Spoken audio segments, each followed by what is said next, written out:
China tells banks to roll over local government debts as risks mount. Sources. China has told state-owned banks to roll over existing local government debt with longer-term loans at lower interest rates, two sources with knowledge of the matter said, as part of Beijing's efforts to reduce debt risks in a faltering economy.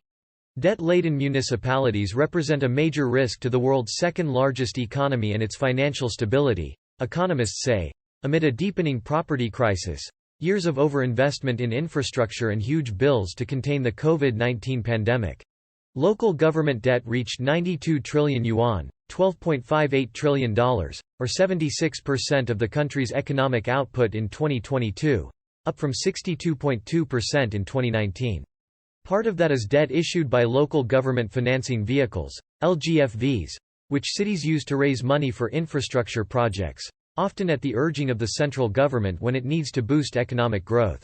Empty coffers could make it harder for Beijing to kickstart a sputtering economic recovery. The People's Bank of China, PBOC, issued orders last week to major state lenders to extend terms, adjust repayment plans, and reduce interest rates on outstanding loans to LGFVs, according to the sources. Loans that were due in 2024 or before will be categorized as normal, instead of non-performing if they overdue, and that won't affect banks' performance evaluations, one of the sources said. Reuters is reporting these measures for banks to diffuse local debt risks for the first time. The sources didn't specify how much of debt will be restructured. To ensure banks do not incur heavy losses from the debt restructuring, interest rates on rolled-over loans should not be below China's treasury bond rates, said one source, adding that loan terms should not exceed 10 years. China's benchmark 10-year government bond is now yielding around 2.7%, while the benchmark 1-year loan prime rate is 3.45%. The two sources declined to be identified as the policies were confidential. The borrowing costs of LGFV's loans are usually about 4%, and in some regions and cases the costs could be even higher at about 5% to 8%, said a banker, who declined to be identified as he is not authorized to speak to media. A large-scale loan extension and interest rate reduction will deal a heavy blow to banks' operations, he said. Despite the mounting local fiscal mess, China's central government has taken a cautious stance on resolving the debt issues to avoid risks of moral hazard. Investors could be encouraged to take even greater risks if they assume Beijing will always come to the rescue of local governments or state companies. China's deepening property crisis has added to the pressure on municipalities, with developers in no shape to buy more land, traditionally a key source of local revenue. Since the sector's debt crisis unfolded in mid-2021, companies accounting for 40% of Chinese home sales have defaulted, most of them private developers. The People's Bank of China, PBOC, and the National Financial Regulatory Administration didn't immediately reply to Reuters' request for comments. Major risks. China's Politburo, a top decision-making body of the ruling Communist Party, said in late July it would announce a basket of measures to reduce local government debt risks, but no detailed plans have been officially unveiled yet.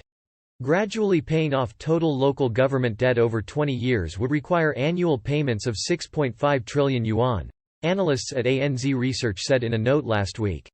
That's larger than China's estimated annual nominal GDP growth over the next decade, they said. The central bank said it will prioritize resolving debt risks in 12 regions identified as high risk, including Tianjin City, Guizhou Province and Guangxi Province, with a focus on open market bonds and non-standard debt products due this year and next year, the sources said. Banks are being encouraged to issue new loans to LGFVs to repay bonds and non-standard debt, the sources said.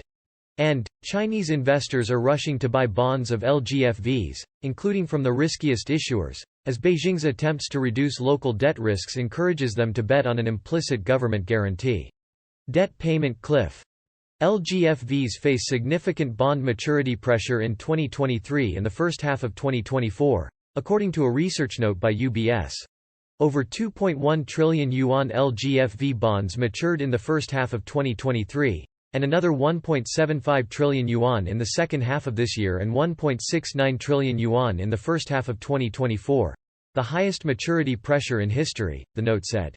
Additionally, the PBOC will set up an emergency tool with banks to offer loans to LGFVs to solve any short-term liquidity stress, the two sources said. LGFVs will need to repay the loans within 2 years, a second source said. Financial news outlet Caixin first reported the central bank's emergency liquidity tool in August. In the 12 high-risk regions, some local governments will need to pledge or transfer part of their stakes in local state-owned companies to banks in exchange for assistance from banks to roll over loans, the second source said. Last year, a Chinese government financing unit in southwestern Guizhou province extended loans worth $2.3 billion by 20 years, which adjusted interest rates to between 3% and 4.5% per year.